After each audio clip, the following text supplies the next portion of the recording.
Genius शिक्षा YouTube channel पर आपका स्वागत है। फ्रेंड्स, आज के इस क्लास में हम एक बहुत ही बढ़िया हिंदी स्टोरी लेकर आया हूं, जिसके माध्यम से जो है ना आपको हिंदी पढ़ने का प्रैक्टिस कराएंगी। तो चलिए बिना देर किए हुए आज के इस क्लास को हम शुरू करते हैं। क्लास को शुरू करने से पहले आज के इस क्लास को कर दीजिए लाइक, क्योंकि आप जो है ना बाद में भूल जाते हैं। और आप हमारे चैनल पे पहली बार विजिट कर रहे हैं, यानी अभी तक हमारे साथ नहीं जुड़े हैं, तो नीचे दिए गए लाल बटन को दबाकर चैनल को सब्सक्राइब कर लीजिए और साथ में जो बेल आइकन दिख रहा है ना उसको ऑन कर लीजिए, ताकि मैं जब भी क्लास कराऊंगा तो उसका नोटिफिकेशन डायरेक्ट आपके मोबाइल पर मिलता रहे। तो आइए हम क्लास को शुरू करते हैं। तो स्टोरी का नाम है उपकार का बदला। तो स्टोरी काफ़ी अच्छी है, आप लास्ट तक ध्यान से सुनिएगा और देखिएगा, ताकि आपको जो है ना पढ़ने के साथ साथ कुछ सीखने को भी मिलेगा। तो आइए यहाँ पे हम शुरू करते हैं।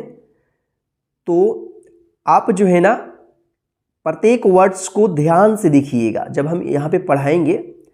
तो यदि आप लिखने का भी प्रैक्टिस कर रहे हैं तो आप हमारी आवाज़ को सुन करके आप खुद अपने कॉपी पे लिख लीजिएगा, ठीक है। तो चलिए यहाँ पे देखिए। सोमन एक गरीब आदमी था। वह बूढ़ा हो गया था। अपने गुजारे के लिए वह कुछ धंधे किया करता था। गर्मी, देखिए यहाँ पे ग म में बड़ी ई की मात्रा और इसमें रेफ है, रेफ की मात्रा है। तो इस रेफ की मात्रा का जो उच्चारण होगा ना, इस ग के बाद आधा र का हम उच्चारण करेंगे, ठीक है। गर्मी के महीने में वह ताड़ के पंखे को बेचकर अपने परिवार का भरण पोषण करता था। गर्मी के महीने में पूरे दिन कचहरी, बाजार और मोहल्लों में घूम घूमकर पंखे बेचता था। लेकिन दोपहर को जब सारे लोग आराम करने लगते थे तो उस समय उसके पंखे नहीं बिकते थे।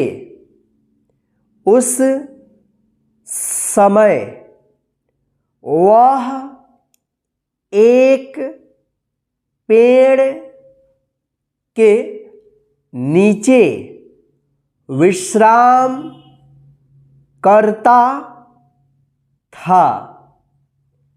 दोपहर ढलने के बाद गर्मी कम होने पर वह फिर से पंखे बेचने चला जाता था। दोपहर में जब वह विश्राम करने आता था तो बिके हुए पंखों के पैसे में से कुछ पैसे निकाल लेता था। उन्हीं पैसों से बाजार से खाने का सामान खरीद कर लाता और खा लेता। कभी मुरही तो कभी फुटहा, कभी कचड़ी तो कभी गुलगुला खरीद लेता। एक दिन दोपहर के समय सोमन पेड़ के नीचे बैठा था। नाश्ते की पोटली खोलने की जुगत कर रहा था। उस पेड़ से हटकर कुछ दूरी पर एक पुराना बगीचा था जिसमें बंदरों का बसेरा था। उनमें से एक मोटा सा बंदर पेड़ से थोड़ी दूरी पर आ कर बैठ गया। वह बंदर शायद भूखा था।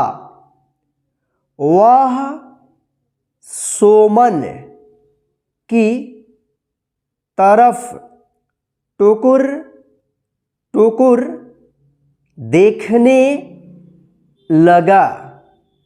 सोमन को उस पर दया आ गई और उसने दो गुलगुले उसकी तरफ फेंके। बंदर ने लपककर गुलगुलों को उठाया और खा लिया।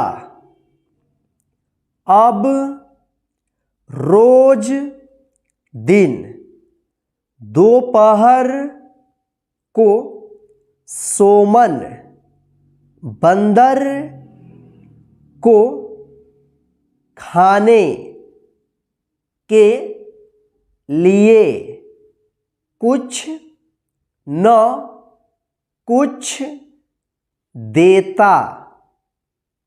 एक दिन सोमन आया, लेकिन आज उसका दिल छोटा था। उसका एक भी पंखा आज नहीं बिका था। पैसे पास में थे नहीं, इसलिए वह खाने के लिए कुछ खरीद भी नहीं सका। बाकी दिनों की भांति वह बंदर फिर से उसके पास आकर बैठ गया। सोमन चापाकल पर जाकर केवल पानी पीकर पेड़ के नीचे आकर लेट गया। बंदर उसकी तरफ टुकुर टुकुर देखता रहा। सोमन लेटे हुए ही बंदर की ओर देखकर बोला, हे हनुमान जी, आज तो एक भी पंखा नहीं बिका, इसलिए खाने के लिए कुछ लाया नहीं। तुम्हें क्या दूं? आज तुम भी संतोष करो।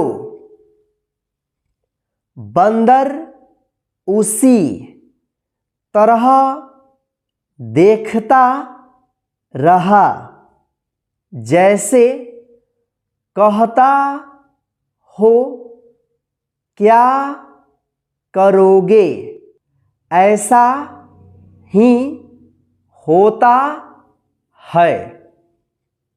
सोमन को तो भूख लगी थी, लेकिन वह करता क्या?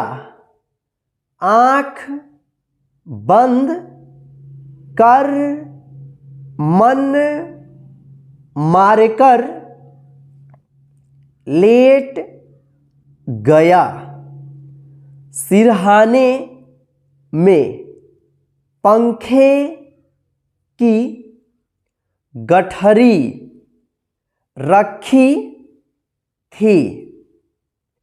बंदर भी थोड़ी दूरी पर वैसे ही बैठा था।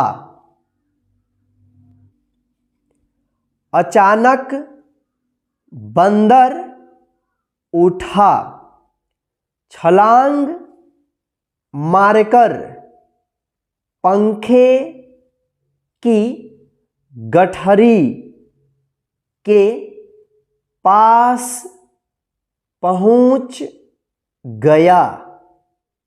जब तक सोमन हड़बड़ाते हुए उठकर बैठा, तब तक बंदर दो पंखों को खींच लिया। सोमन अरे अरे करता रह गया और बंदर एक हाथ में पंखा लेकर तीन पैरों पर फांदते हुए चल दिया। सोमन असहाय सा उसे देखता रहा। सोमन ने उसे थोड़ी दूर पर सड़क के किनारे एक डेरे की ओर जाते हुए देखा। बंदर का पीछा करना उसके वश की बात नहीं थी। सोमन दुखी हो गया। मन ही मन सोचने लगा, आह एक तो आज पंखा नहीं बिका और उस पर से यह बंदर दो पंखे भी लेकर चला गया। अब इसका भी घाटा मुझको सहना होगा। वह सोच में डूब गया। कुछ समय बीता होगा। वह बंदर पंखा लेकर जिधर गया था उधर से ही आता दिख पड़ा। वह तीन पैरों पर फांदते हुए आ रहा था। उसके हाथ में एक बहुत बड़ा अधपक्का पपीता था, आधा पीला और आधा हरा। बंदर सोमन से कुछ दूर हट कर खड़ा हो गया और पपीते को सोमन की ओर लुढ़का दिया। तब तक सोमन की आँख लग गई थी। बंदर सोमन को निश्चिंत देख एक बार गुर्राया। इस पर सोमन की आँखें खुल गई। वह उठते हुए बोला, अरे हनुमान जी, ये कहाँ से तुम ले आए? सोमन ने एक बार बंदर को देखा, फिर पपीते को देखा, लेकिन उसने पपीते को छुआ नहीं। बंदर कुछ देर तक वैसे ही बैठा रहा, फिर सोमन पर खोखियाते हुए दौड़ा। सोमन डर गया। बंदर खोखियाते हुआ आया और उसने पपीते को सोमन के और नज़दीक लुढ़का दिया। फिर वह अपनी जगह पर जाकर बैठ गया और सोमन की ओर देखने लगा। सोमन डरते हुए पपीते को उठा लिया। सोमन को पपीता उठाते देख बंदर आश्वस्त हो गया। बंदर को शांत देख सोमन ने अपने कमर से चाकू निकाला, पपीते का छिलका हटाया और उसके 4 टुकड़े किए।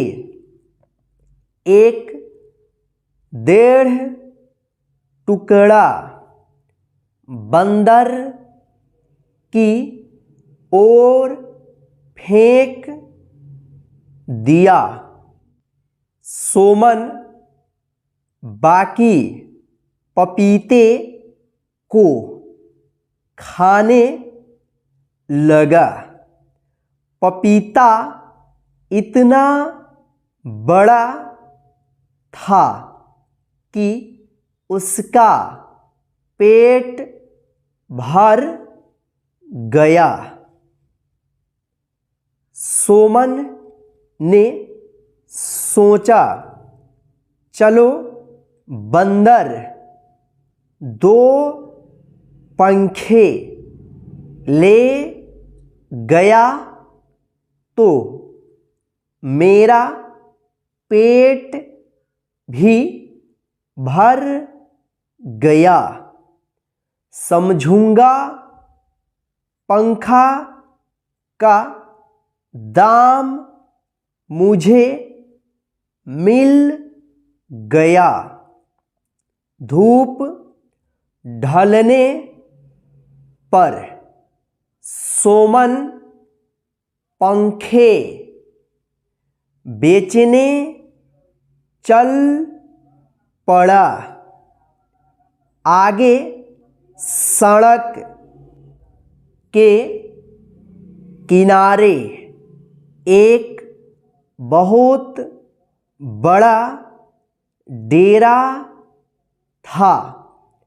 उधर से जाते हुए अन्य दिनों की भांति हाँक लगाई, पंखा ले लो पंखा। ओ पंखे वाले डेरे से किसी ने पुकारा। सोमन फाटक खोल डेरे के अंदर गया।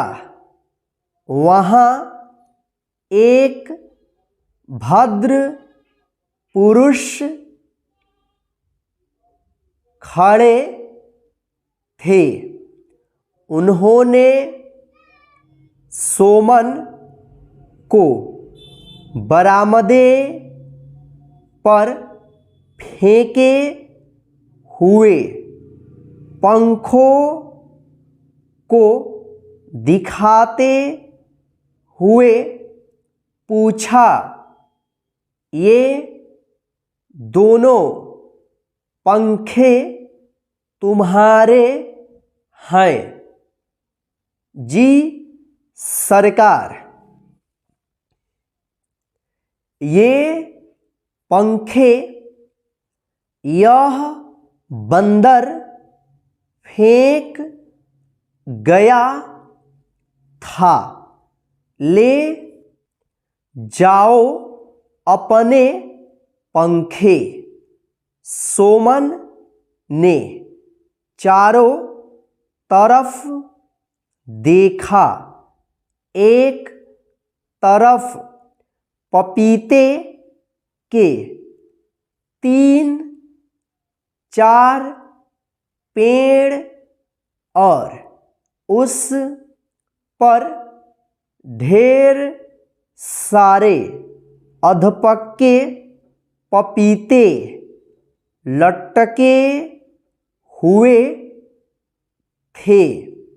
सोमन ने पूछा, सरकार, क्या बंदर ने आपका पपीता भी तोड़ा है?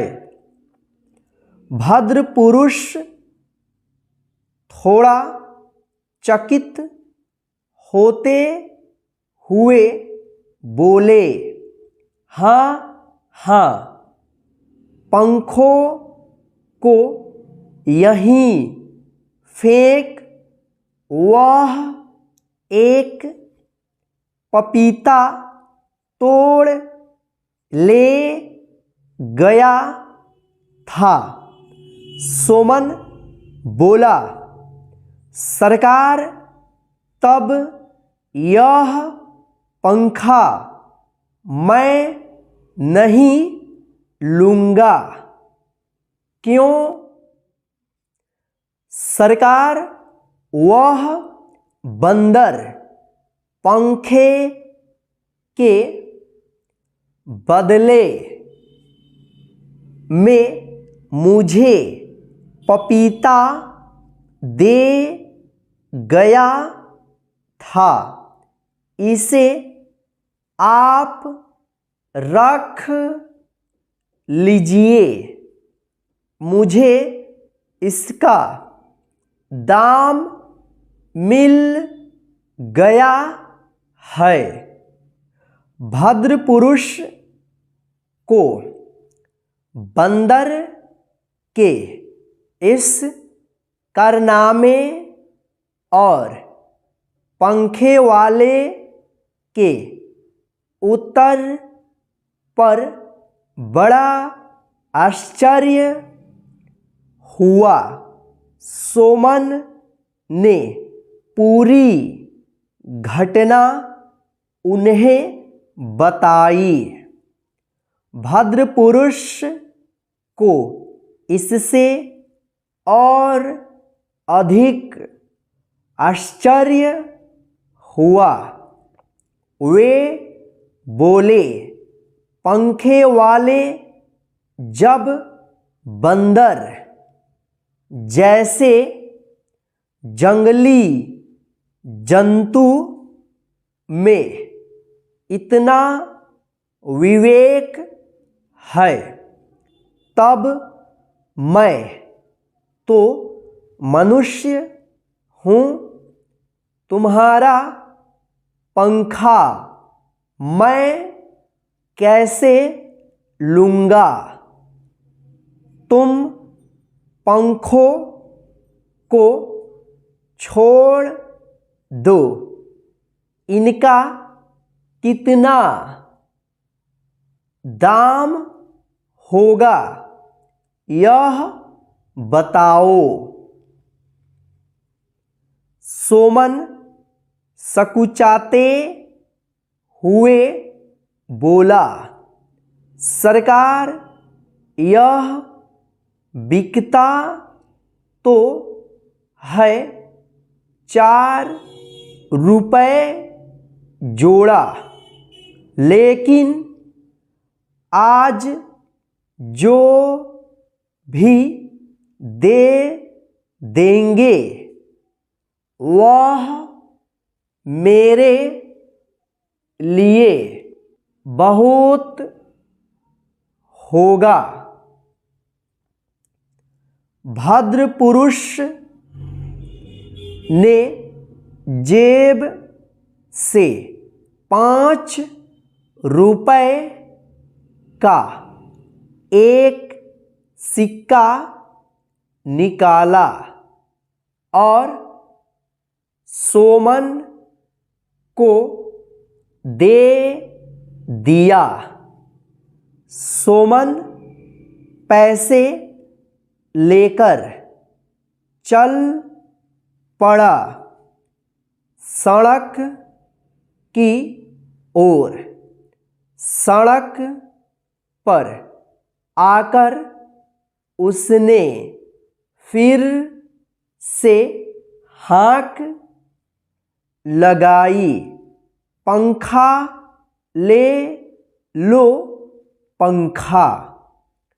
तो फ्रेंड्स, आज के इस इंटरेस्टिंग और मज़ेदार Hindi story reading practice class में बस इतना ही। आज का यह स्टोरी आपको कैसा लगा है प्लीज़ हमें कमेंट करके ज़रूर बताइएगा, और आज के इस क्लास को अपने सभी फ्रेंड्स को शेयर कर दीजिए ताकि वे भी घर बैठे आसानी से इस क्लास के माध्यम से हिंदी पढ़ना लिखना सीखते रहें। जय हिंद। फिर मिलते हैं नेक्स्ट हिंदी रीडिंग प्रैक्टिस के क्लास में एक न्यू स्टोरी के साथ।